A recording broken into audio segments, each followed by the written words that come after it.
由小牛顿幼儿园小朋友所载来舞蹈表演，为华山基金会台南中西区爱心天使站14周年感恩大会活动揭开序幕。活动即天现场嘛来了真侪关心长辈中官贵宾前来同乐，咱会当看到中西区长汪庆龙、樱花里长郑确燕、茂记黑豆花以及真侪华山志工做伙欢喜庆祝中西区爱心天使站在地服务满14档的日子。华山基金会伫咱中西区吼嘛扎根足久啊，服务足侪咱的在地老大人吼。伫咱迄个迈向超高龄的社会吼，咱长辈吼，即个讲的是伫咱中西区吼嘛长辈足侪啦吼。真正需要吼，大家吼像今仔日吼，咱感谢咱迄个小牛顿的幼儿园吼，带囡仔出来大家迄个同乐啦吼。咱直接带囡仔拢爱上班吼，咱带伫遮吼会当做一互动吼，安尼较袂老啦吼，再会当吼伫咱社区活动吼，做伫遮对拢咱讲的在地老化吼，是介幸福的啦吼。这2档因为疫情的关系，基金会减少举办大型活动。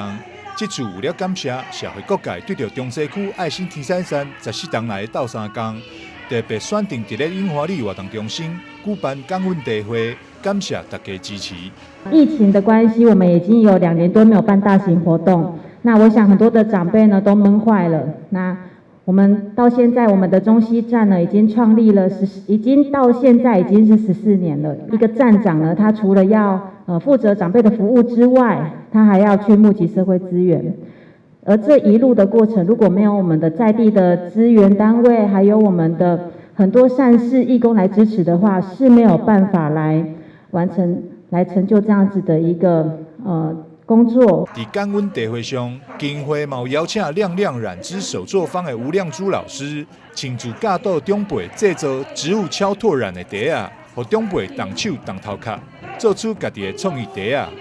手爱细腻，咱这好跑，分落开，手来，对嘞，然后为中由内而外，由上而下，吼，为中间安尼。感觉做这有趣味无？趣味啦，新鲜啦，当然真多人啊，在做足新鲜的。今天呢，我们做的活动呢是拓印染。